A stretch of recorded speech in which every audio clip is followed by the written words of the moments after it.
오늘 하나님의 말씀 24장 전체인데 주보에는 10절부터 23절까지 나와 있는데 10절에서 16절까지만 읽도록 하겠습니다. 사도행전 24장 10절에서 16절까지 저와 여러분들 한 절씩 교독하도록 하겠습니다.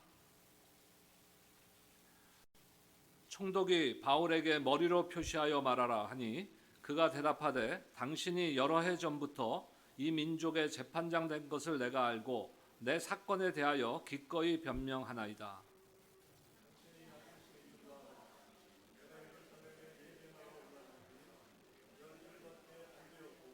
그들은 내가 성전에서 누구와 변론하는 것이나 회당 또는 시중에서 무리를 소동하게 하는 것을 보지 못하였으니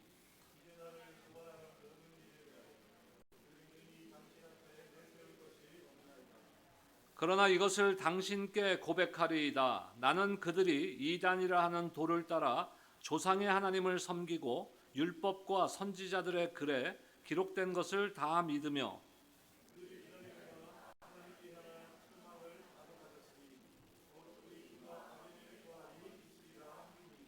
함께요. 이것으로 말미암아 나도 하나님과 사람에 대하여 항상 양심에 거리낌 없기를 힘쓰나이다. 아멘. 여러분 한 주간 어떻게 지내셨는지요? 지난주 우리가 받은 말씀대로 앞서 일하시는 하나님, 그 앞서 일하시는 하나님을 날마다 경험하며 하나님이 주시는 참된 평강과 은혜 가운데 지내셨을 줄로 믿습니다. 아니면 혹시 온갖 세상의 걱정과 염려 때문에 참 평강을 누리지 못하지는 않았습니까? 우리가 신앙생활을 하죠.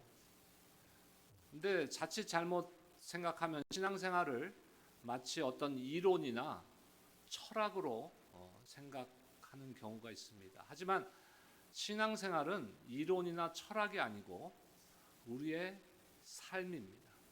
우리의 삶 그 자체가 바로 신앙생활인 것입니다. 하나님의 말씀에 따라 하나님이 원하시는 대로 살아가는 것이 신앙입니다. 그러기 위해서 우리에게 필요한 것은 무엇이냐면요, 말씀과 기도와 예배를 통해서 하나님을 날마다 더 알아가는 것이 필요한 것이. 어제보다는 오늘 조금 더 알아가고, 오늘보다는 내일 더 하나님에 대해서 알아가는 것이 우리의 신앙의 근본인 것입니다. 하나님이 우리에게 보여주시는 것, reveal, 계시라 그러죠. revelation. 하나님께서 우리에게 보여주시는 것만큼 우리는 알 수 있어요. 근데 우리가 신앙생활을 평생 하면서 하나님께서 이미 성경 66권의 말씀을 통해서 스스로 드러내 주신 것조차도 다 알지 못하고 이 땅을 떠나게 됩니다. 그러니까 오늘부터라도 우리가 더 열심을 내야 되는 것이에요. 하나님을 알기 위해서 더 열심을 내고 하나님의 말씀을 보고 기도하고 찬양하는 저와 여러분들이 되시기를 주의 이름으로 축원합니다. 하나님을 더 알면 알수록 우리는 복음이 주는 교훈에 따라 선한 양심을 갖게 되는 것이죠. 오늘 이 시대를 가리켜서 양심 불감증의 시대라고들 부릅니다. 양심 불감증. 그러니까 뭐예요? 양심의 가책을 못 느끼는 거예요. 어떠한 행동을 하고 어떤 악한 행동을 하고 악한 말을 하고 어떠한 짓을 하더라도 양심에 내가 어떠한 그 짐이나 두려움이나 가책을 못 느끼는 시대에 우리는 살아가고 있다고 합니다. 양심의 기능이 마비되어 가는 것이. 우리가 심장이 마비되면 어떻게 되겠어요? 심장 마비되면 죽는 거예요. 양심의 마비가 되면 어떻게 되는 겁니까? 우리가 영적으로 죽어가는 것이. 그래서 결국 삶을 통해서 거짓과 아첨과 위선과 모든 죄악 가운데 살아가게 됩니다. 자신의 이익을 위해서는 사실을 거짓이라고, 거짓을 사실이라고 말하는 것이 보통 일상의 일이 되어버리는 그러한 세상 가운데서 우리가 살아가고 있는 것이에요. 우리 자녀들이 또 그 세상 가운데서 살아가게 된다는 것입니다. 한 것을 안 했다고 하고 안 한 것을 했다고 주장하여서 남이야 죽든지 말든지 남이야 손해를 보든지 말든지 I don't care. 왜요? 내가 보는 것은 내 유익만을 보기 때문에. 또한 사람들은 하나님께서 허락하신 재능과 학식과 물질 등을 가지고 양심을 거스르는 일을 서슴지 않고 합니다. 그래서 남을 속이고 갑질을 하고 험담하고 이간질하고 화를 쏟아냅니다. 근데 주님의 말씀을 한번 함께 보도록 하겠습니다. 히브리서 9장 14절 말씀입니다. 이번 주 암송 구절입니다. 히브리서 9장 14절 함께 읽겠습니다. 시작. 하물며 영원하신 성령으로 말미암아 흠없는 자기를 하나님께 드린 그리스도의 피가 어찌 너희 양심을 죽은 행실에서 깨끗하게 하고 살아계신 하나님을 섬기게 하지 못하겠느냐. 자, 그리고 양심 불감증이 오는 이유가 뭐냐? 바로 성령의 역사가 없기 때문에 그러는 거예요. 그리스도의 피의 확신을 가지고 복음의 능력을 우리가 믿음으로 나아갈 때 우리의 양심을 깨끗게 해주실 것임을 말씀하고 계십니다. 그래서 우리의 양심이 정상적으로 작동하게 되는 것이에요. 우리로 하여금 선한 양심을 가지고 살며 살아계신 하나님을 올바로 섬기게 하는 것입니다. 이것이 바로 복음의 능력이고 이것이 바로 복음으로 사는 삶이라는 것이에요. 복음으로 사는 삶, 이번 주 설교 제목인데 복음으로 사는 삶, 약간 뭐 애매하죠. 하지만 이 제목을 제가 정한 이유는요, 서론에서 말씀드렸듯이 신앙은 이론이나 철학이 아니라 나의 삶이에요. 내가 살아가는 것이 신앙이라는 것이에요. 동양 철학이나 불교나 이런 타종교에서는요, 철학적인 것을 많이 부여합니다. 그래서 세상과 동떨어진 삶을 살아가게 되는 것이죠. 하지만 우리의 신앙은 그런 것이 아닙니다. 복음의 능력 가운데 우리의 양심이 선한 양심으로 작동될 수 있도록, 사도 바울의 고백에서 사도 바울이 말하는 선한 양심은 뭐라고 말씀드렸죠? 오늘 우리 집사님 기도해 주셨지만 우리의 관점이 예수님과 같은 방향을 바라보고 같은 방향으로 가는 관점으로 바뀌는 것이 우리의 선한 양심인 것이에요. 그런데 세상은 어떻습니까? 자신의 소유, 지식, 지위를 악용해서 자신의 육신의 정욕을 채우기에 바쁩니다. 자신의 배를 채우기에 바쁘다는 것이에요. 우리가 드라마를 보든지 영화를 보든지 뭐 소설을 읽든지 이렇게 하면요, 뭐 설교를 제가 준비할 때도 마찬가지인데 시작이 있죠. 그 기승전결이라 그러잖아요. 기승전결. 그래 결론입니다. 마지막이 결론입니다. 이게 중요한 거예요.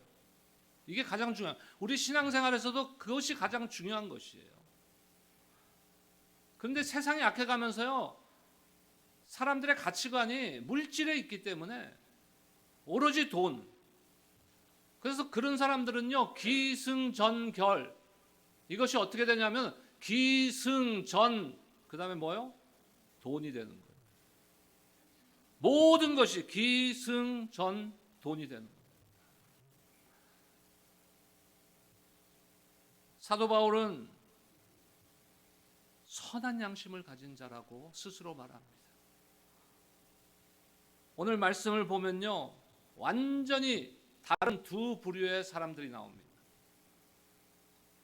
오늘 말씀, 우리가 읽은 말씀은 그 중에 한 부분이에요. 그러니까 사도 바울이 지금 예루살렘으로부터 40명의 유대인들이, 열성분자들이 지금 사도 바울을 죽이기 전까지는 자기네들은 먹지도 마시지도 않겠다고 결심하고 맹세하고 죽이려고 합니다. 근데 하나님의 은혜로, 지난주 말씀과 같이 앞서 일하시는 하나님의 은혜로 470명이라는 로마 군병이 사도 바울을 호위하고 호송해서 가이사랴까지 무사히 오게 되었어요. 근데 오늘은 그 재판을, 사도 바울이 그래서 재판을 3번 받게 되는데 그 세 번 중에 오늘 첫 번째 재판입니다. 총독 벨릭스 총독 앞에서 받는 재판이에요. 그래서 앞부분은 24장의 앞부분은 사도 바울을 고발하는 것이고, 유대 지도자들이 변호사를 통해서 사도 바울을 고발하는 내용이고, 오늘 우리가 읽은 내용은 이제 사도 바울이 스스로 변호하는 내용이고, 마지막 부분은 이제 총독 벨릭스의 모습이 나타납니다. 오늘 말씀을 보면요, 그 완전히 다른 두 부류의 사람들이 나오는 거예요. 복음으로 변화되어서 선한 양심을 가지고 살아가는 사도 바울과 그 반대의 사람들입니다.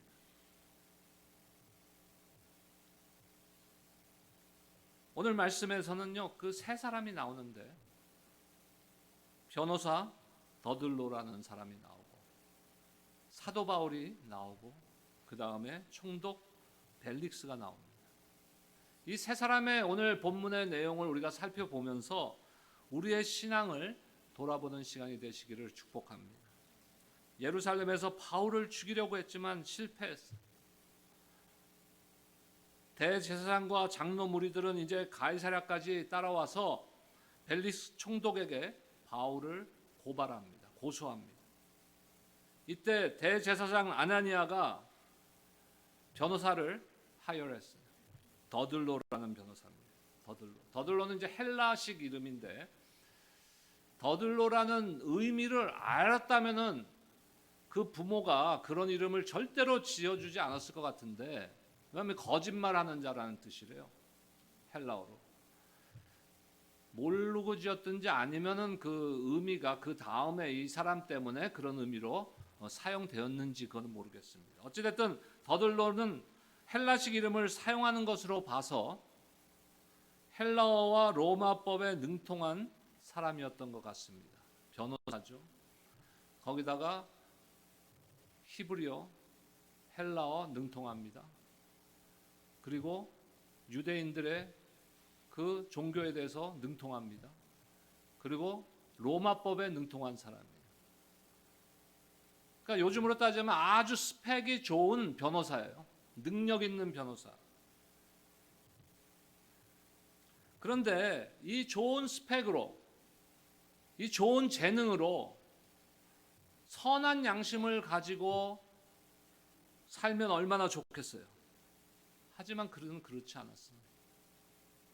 법을 다루는 사람들, 예를 들면 검사, 변호사, 판사 등등이 있겠죠. 이런 사람들에게 있어서 제일 중요한 게 뭡니까? 팩트예요. 팩트, 사실. 그리고 팩트를 뒷받침할 수 있는 증거나 증언입니다. 그래서 팩트와 증거들을 통해서 이 사람이 죄가 있다 없다를 분별하는 것이에요. 그런데 더들로는 그런 팩트에는 관심 없습니다. 지금 증거나 증언에 관심이 없어요. 지금 고발당하고 있는 그 사실이 사실인지 아닌지에 대해서 관심이 없습니다. 그의 관심은 오로지 자신을 하열한, 자신에게 재판을 맡긴 사람들이 이기게 하는 것이에요. 그들의 목적은 뭡니까? 사도 바울을 유죄로 만들어서 죽게 하려고 하는 것이에요. 그러니까 더들로라는 변호사는요, 오로지 그 목적밖에 없어요. 그러니까 사실 이런 거 상관없는 거예요. 왜 그럴까요? 그는 육신의 정욕만을 위해서, 아까 말씀드렸죠? 그의 관점은요, 기승전 돈이에요. 그러니까 자기는 돈만 벌면 되는 거야. 돈만 받고 나한테 돈 준 사람을 이기게 하기만 하면 되는 거예요. 전에 그 한국의 드라마나 영화를 보면은 무슨 정경유착, 그래서 정치하는 사람들하고 재벌들하고 유착해서 부정부패가 일어나고, 또 검경유착, 말들도 어려워. 그래서 검찰하고 재벌들하고 유착해서 돈을 부정부패로 축적하고, 그런 그 한국 드라마나 영화가 많았어요. 근데 그런 걸 보면서 저는 솔직히 저거는 드라마니까, 저거는 영화니까 저러지, 실제로 우리 조국 대한민국이 얼마나 잘 사는 나라인데 선진국에 들어갈 그런 나라인데 실제로 그럴까? 절대 그런 일이 없겠지. 그런데 뭐 가끔 뉴스에 터지는 일들, 뭐 이런 일들을 보면요, 내 생각이 바뀌어요. 저건 현실이 아닐 거야. 영화를 보면서 저건 현실이 아닐 거야 했던 것들이 요즘은 어떤 생각이 드냐면은, 야, 그래도 영화는 조금 아름답게 했구나. 실제는 더 심한 것 같아요. 실제로. 왜 그래요, 여러분? 저를 한번 따라합시다. 기, 승, 전, 그 다음에 뭐요? 돈. 더들로는요, 다른 거 관심 없어요. 나에게 누가 돈을 주는 거예요. 육신의 정욕만을 위하여 사는 사람이기 때문에 그렇습니다. 그러다 보니까 오로지 재판에 이겨서 자신의 이름이 올라가고 자신이 돈 버는 것, 그것밖에 목적이 없는 것이에요. 그래서 이제 더들로는 벨릭스 총독 앞에서 사도 바울을 이제 고발합니다. 3절과 4절 말씀 보겠습니다. 사도행전 24장 3절과 4절 말씀 우리 한 목소리로 함께 읽도록 하겠습니다. 시작. 벨릭스 각하여, 우리가 당신을 힘입어 태평을 누리고 또 이 민족이 당신의 선견으로 말미암아 여러 가지로 개선된 것을 우리가 어느 모양으로나 어느 곳에서나 크게 감사하나이다. 당신을 더 괴롭게 아니하려 하여 우리가 대강 여짜옵나니 관용하여 들으시기를 원하나이다. 자, 3절에는 지금 아첨하는 소리예요. 벨릭스 총독에 대해서 여러분들이 좀 더 조사를 해보면요, 이 사람이 이렇게 훌륭한 사람이 아니에요. 노예 출신인데, 뭐 노예 출신이라고 다 뭐 나쁜 사람은 아닌데, 노예 출신인데다가 욕심이 많은 사람. 그래서 이 사람은 노예 출신인데 이 총독 자리까지 올라가려면 보통 노력을 하지 않았겠죠. 총독 자리에 올라가고 나서 이 사람의 관심은 딱 세 가지예요. 돈, 권력, 그 다음에 음란. 이 세 가지밖에 없어요. 그런데 지금 더들로가 이야기하는 것은 그렇지 않잖아요. 뭐 태평성대를 이루었고 당신 때문에 여러 가지 일들이 개선되었고 그래서 참 감사합니다. 먼저 아부를 떨고 있는 거예요. 근데 제가 말씀을 준비하고 말씀을 묵상하면서요, 제 마음에 힘든 상처가 되는 단어가 4절에 나와요. 우리가 대강 엽자옵나니, 대강 엽자옵나니. 아까 서론에서도 말씀드렸지만 지금 분명한 사실을 조사하고 증거를 보고 증언을 듣고 해서 고발을 해야 되는데 그게 아니에요. 총독 각하, 너무 신경 쓰지 마세요. 어차피 저 사람은 유죄예요. 그러니까 우리도 대충 봤는데 유죄예요. 그러니까 너무 신경 쓰지 말고 대강 내가 여짜옵나니 관용하여 들으시기 바랍니다. 그냥 편하게 들으시라는. 다른 거 뭐 반대 변론 이런 거 생각하지 말라는 거예요. 그냥 유죄만 때려달라는 거예요. 그 내용은 뭡니까? 5절과 6절 말씀 보겠습니다. 5절과 6절입니다. 함께 읽겠습니다. 시작. 우리가 보니 이 사람은 전염병 같은 자라 천하에 흩어진 유대인을 다 소유하게 하는 자요 나사렛 이단의 우두머리라. 그가 또 성전을 더럽게 하려 함으로 우리가 잡사오니. 자, 세 가지, 대략 세 가지를 고발하는데 첫 번째 뭐예요? 전염병 같은 자로 사람들에게 소요를 일으키는 주동을 일으켰다는 것이에요. 폭동을 일으키려 했다는 것이에요. 그러니까 이것의 목적은 뭡니까? 지금 정치범으로 엮으려고 그러는 거예요. 지금 종교적인 것으로는 사도 바울은 로마 시민이기 때문에 되지가 않아요. 지금 로마법에서 재판받을 때는 그런 어떤 유대인들의 종교적인 문제 가지고서는 어떻게 할 수가 없는 거예요. 그러니까 지금 뭐를 걸고 넘어갑니까? 정치범이라는 것을 지금 부각시키는 것이에요. 두 번째 뭡니까? 나사렛 이단의 우두머리다. 이단으로 번역된 헬라어가 원래는 당파라는 뜻이에요. 당파. 그러니까 우리가 이 시대에 사용하는 그 이단이라는 뜻도 조금은 있지만 여기서는 당파라는 거예요. 근데 어느 당파요? 나사렛. 나사렛에서 뭐 그렇게 귀한 게 나겠느냐. 지금 비하시키는 거예요. 예수님을 비하하는 거예요. 세 번째 이제 마지막 고발은 뭡니까? 바울이 성전을 더럽혔다 그랬어요? 더럽게 하려 했다. 더럽힌 게 아니고 내가 보니까 저 사람 마음속에 성전을 더럽히려는 마음이 있는 것 같습니다. 자, 이게 변호사가 고발할 수 있는 그런 내용이에요. 성전을 직접 더럽혔습니다라고 고발을 해야지 더럽히려 했다. 추측하는 거예요. 추측. 근데 이 내용을 왜 더하냐면요. 지금 벨릭스 총독은 지금 식민 지역을 다스리는 사람이죠. 로마 황제가 보내서 그 식민 지역을 다스리는 통치하는 사람이에요. 이 사람에게 중요한 것은 그 식민지에 있는 사람들을 잘 다스리고 그곳에 문제가 없는 것이 중요한 거예요. 근데 지금 더들로 통해서 이것을 부각시키는 이유는 종교적인 문제를 통해서 유대인들 사이에서 종교적 분쟁과 문제가 생겨서 소요가 생기고 소동이 생길 수 있다, 가능성이 있는 것을 보여주기 위한 거예요. 그러니까 벨릭스 총독에게 이러니까 당신이 이 사람을 유죄로 해야 된다. 강압하는. 벨릭스가 뭐 유대인들의 종교적인 이슈에 대해서 그렇게 크게 관심이 있겠습니까? 물론 그 와이프가 그것도 뭐 자기 원래 와이프도 아니고 남의 와이프를 뺏은 건데 그 와이프가 유대 여자였어요. 그러니까 뭐 조금은 관심이 있었을지 모르지만 그렇게 깊이 관심이 있는 사람이 아니에요. 그런데 이 세 가지 내용 중에 바울에게 실제로 팩트인 거, 재판을 받아서 진짜 유죄를 받을 만한 팩트인 것은 한 개도 없어요. 그냥 그랬을 것이다. 우리의 주장은 그랬다고 본다. 이것이에요. 증거도 없습니다. 더들러가 어떻게 했어요? 스펙이 좋은 사람이에요. 웅변가입니다. 말도 잘하는 사람이에요. 그러니까 겉모습은 품이 있고 고상하고 지성인 같지만 속에 든 내용은 뭡니까? 다 가짜, 다 거짓말이에요. 지금 자기가 이야기하고 고발하는 내용이 팩트인지 아닌지 이 사람 관심 없어요. 이게 사실이냐 아니냐는 관심 없어요. 자기는 돈 받은 대로 하기만 하면 되는 것입니다. 의뢰인이 원하는 대로 재판을 진행하면 되는 것입니다.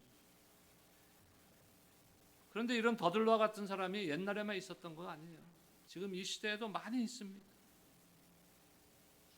그런데 여러분, 뉴스에 나오는 범죄자들, 이런 사람들만 더들러와 같은 사람들입니까? 혹시 나는 아닙니까? 우리는 과연 팩트만 이야기합니까? 진실만 이야기합니까? 하나님께서 우리에게 허락하신 재능, 하나님께서 우리에게 허락하신 학식, 지위, 소유, 왜 허락하셨어요? 하나님의 영광을 위해서 사용하라고 우리에게 허락하신 것이에요. 그런데 수많은 사람들이 이것을 잘못 사용합니다. 자신의 배를 채우는데 급급하게 사용합니다. 혹시 저와 여러분들이 우리가 이 시대의 더들러와 같은 삶을 살고 있지 않은지 우리 자신을 날마다 돌아봐야 되는 것이에요. 나는 과연 주님 앞에 정직한가? 사도 바울의 고백과 같이 나는 하나님 앞에 선한 양심을 가지고 하나님을 섬겼고 사람들 앞에서 양심껏 살았다라고 고백할 수 있는가? 날마다 돌아봐야 되는 것이에요. 여러분, 우리가 예수 그리스도의 보혈의 은혜로 구원받은 하나님의 자녀가 되었다면 세상 사람들과는 무언가 달라야 되지 않겠습니까? 그것을 사도 바울은 계속적으로 뭐라고 얘기합니까? 양심이라고 이야기하고 있는 것이에요. 선한 양심.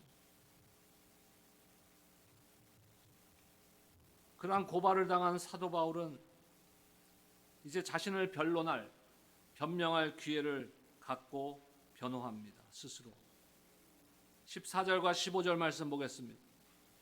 14절과 15절 함께 읽겠습니다. 시작. 그러나 이것을 당신께 고백하리이다. 나는 그들이 이단이라는 도를 따라 조상의 하나님을 섬기고 율법과 선지자들의 글에 기록된 것을 다 믿으며 그들이 기다리는 바 하나님께 향한 소망을 나도 가졌으니 곧 의인과 악인의 부활이 있으리라 함이니이다. 자, 나는 내 조상의 하나님 아브라함의 하나님을 믿는다. 문제가 됩니까? 유대인 조상의 하나님 아브라함의 하나님을 믿는다는 문제가 안 되는 것이에요. 나는 율법과 선지자의 글, 즉 모세오경 구약의 성경을 나는 믿는다. 이것도 문제가 안 되는 것이에요. 또한 유대인들이 믿는 의인과 악인이 부활할 것을 믿는다. 이것도 문제가 될 수가 없는 것이에요. 사도 바울의 지금 결론은 뭡니까? 잘못된 것이 없다는 것이에요. 죄가 될 수 없다는 것입니다. 그런데 더 중요한 말을 지금 바울이 합니다. 16절 말씀 보겠습니다. 16절 함께 읽겠습니다. 시작. 이것으로 말미암아 나도 하나님과 사람에 대하여 항상 양심에 거리낌이 없기를 힘쓰나이다. 나는 양심에 거리낌이 없기를 힘쓰는 사람이다. 이렇게 선언하고 있습니다. 23장에서 예루살렘 공회 앞에서 바울은 뭐라고 선언합니까? 오늘까지 나는 범사의 양심을 따라 하나님을 섬겼노라라고 했습니다.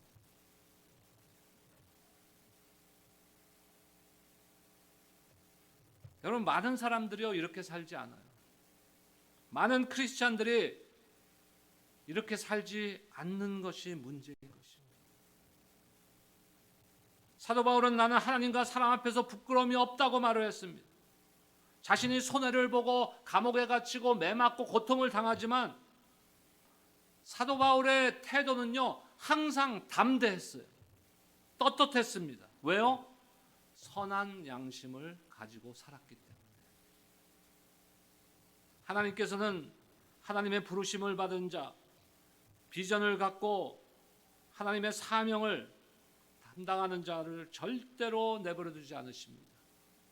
감옥에 있다 할지라도 아픔이 있다 할지라도 하나님의 뜻 안에서 선한 양심으로 하나님의 일을 하는 하나님의 사람들은 하나님께서 반드시 보호해 주실 것임을 여러분들 믿으시기 바랍니다. 사명을 다할 때까지 담대히 복음을 전할 수 있도록 허락하십니다. 앞서 일하시는 하나님께서 사도 바울이 양심껏 사명을 감당할 수 있도록 보호해 주신다는 것이. 24장 22절과 23절 말씀 보겠습니다. 함께 읽겠습니다. 시작. 벨릭스가 이 도에 관한 것을 더 자세히 아는 고로 연기하여 이르되 천부장 루시아가 내려오거든 너희 일을 처결하리라 하고 백부장에게 명하여 바울을 지키되 자유를 주고 그의 친구들이 그를 돌보아 주는 것을 금하지 말라 하니라.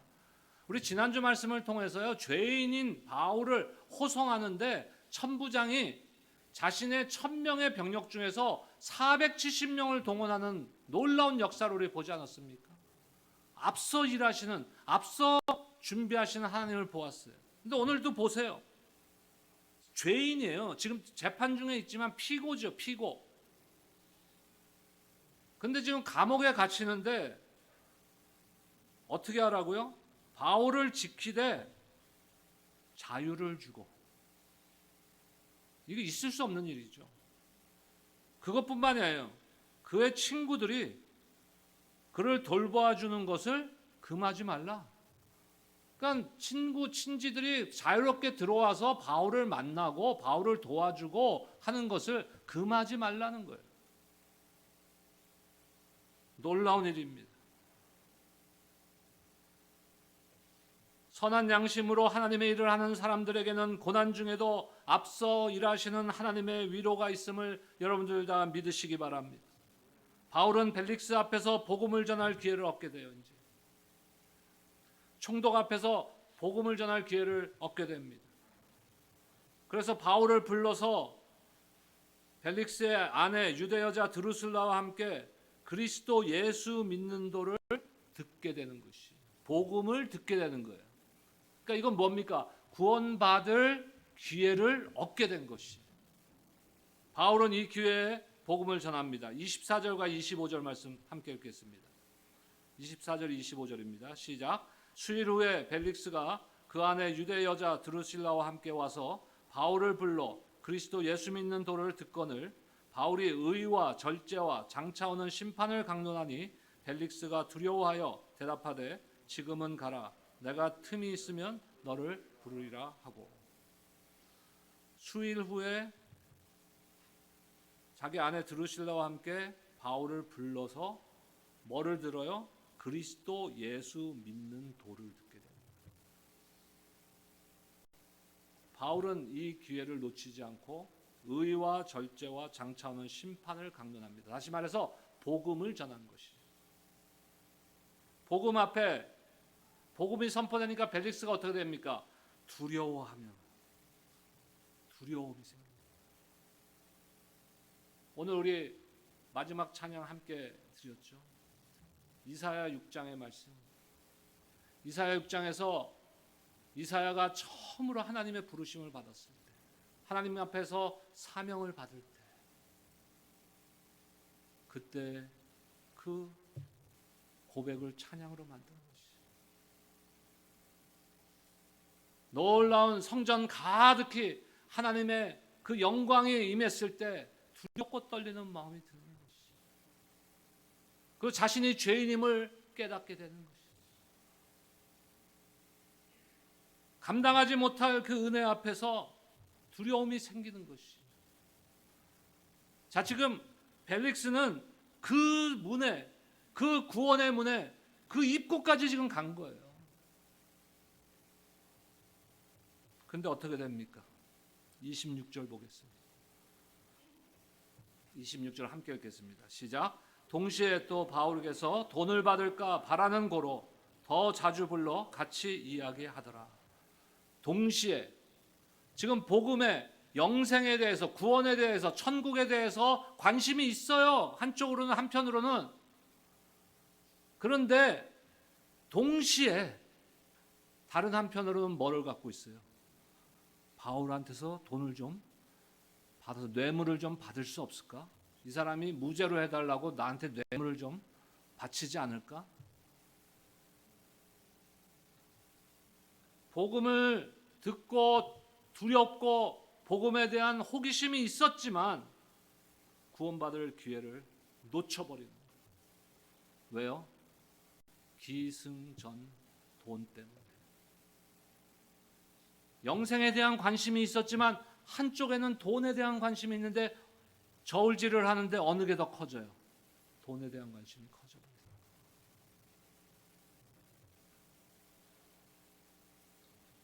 우리는 어떻습니까, 여러분? 돈도 좋고 하나님도 좋고 이것이 지금 우리의 모습은 아닙니까?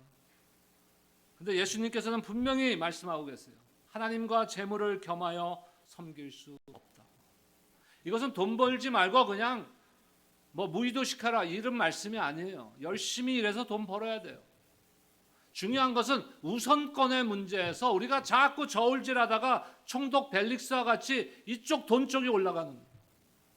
올라가면 안 되나요? 무거우면 내려가나? 어찌됐든 여러분 부자 청년의 이야기를 잘 아시죠?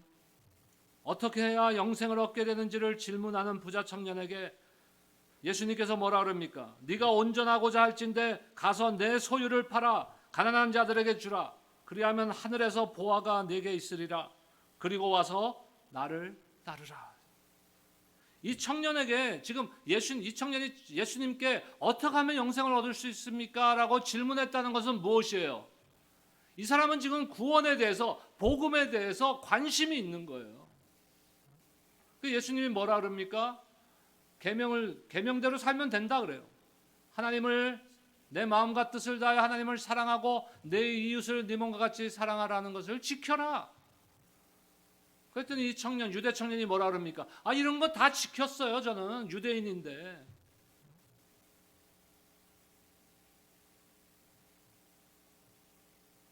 그때 지금 하신 말씀이에요. 그랬더니 이 청년은 어떻게 됩니까? 마태복음 19장 22절 말씀 보겠습니다. 함께 읽겠습니다. 시작. 그 청년이 재물이 많음으로 이 말씀을 듣고 근심하여 가니라. 자, 이 센텐스 한 센텐스를 우리가 자세히 볼 필요가 있어요. 왜 그러냐면은 지금 갔어요. 예수님으로부터 갔어요. 그러니까 구원받을 기회를 놓쳐버렸어요. 뭐 때문에? 재물이 많아서요? 센텐스를 잘 보셔야 돼요. 재물이 많아서 그랬습니까? 그거는 근본적인 이유가 아니에요. 이 말이 만약에 재물이 많아서 구원을 못 받았다 이렇게 해석된다면요, 지금 돈 많은 사람들은, 부자들은 천당에 아무도 못 간다는 거예요. 다 지옥으로 빠져든다는. 그건 말이 안 되는 소리죠. 그러면 여기서 핵심적인 건 뭐예요? 이 말씀을 듣고 근심했다는 것이. 저울질을 한 거예요. 그래, 나 구원에도 관심은 있지만, 천국에 대해서도 난 좀 관심은 있지만, 그래도 나는 돈이 더 필요해. 돈이 더 중요해. 천국에 돈이 많아서 못 간 것이 아닙니다. 영생과 재물 중에서 재물을 선택했기 때문에 그런 것이에요. 물질에 대한 애착 때문에 주의 말씀을 따를 수가 없었던 것입니다. 벨릭스도 그런 사람이었어요. 우리 자신에게 한번 질문하기 바랍니다. 우리는 어떤 부류의 사람인가? 세 사람을 얘기했어요. 더들로, 사도 바울, 총독 벨릭스. 우리는 어디에 속한 사람입니까? 어느 사람이 좋은 사람이냐를 질문하는 게 아니에요. 신앙은 삶입니다. 이론이 아니라고 말씀드렸잖아요. 이론적으로 하면 답 다 알아요. 세 사람 중에 누굴 선택하겠어요? 사도 바울이죠, 당연히. 근데 나는 과연 사도 바울과 같이 선한 양심을 가지고 살아가고 있느냐, 이것이.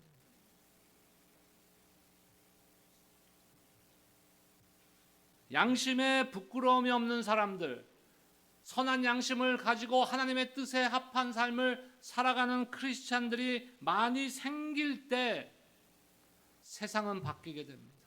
이것이 복음의 능력인 것이에요. 이것이 복음으로 사는 삶으로 나타나는 현상입니다. 세상이 점점 더 악해가요? 누구의 책임이에요? 교회의 책임이에요. 세상의 책임이 아니에요. 우리가 세상을 변화시켜야 되는데 우리가 그리스도의 소금과 빛의 역할을 감당하지 않기 때문에 그런 일들이 일어나고 있다는 것이. 우리가 선한 양심으로 살아가고 있지 않기 때문에, 나는 아직도 세상 것을 더 중요하게 여기기 때문에 세상은 변하지 않는 것입니다. 여러분 분명히 한 가지 아세요.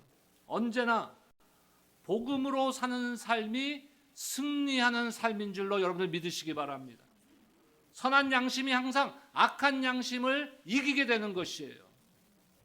세상에서는 악한 양심을 가지고 온갖 술수를 부리며 자기야만 채우려는 자들이 잘 되고 성공하는 것처럼 보이지만 이것은 일시적인 것입니다.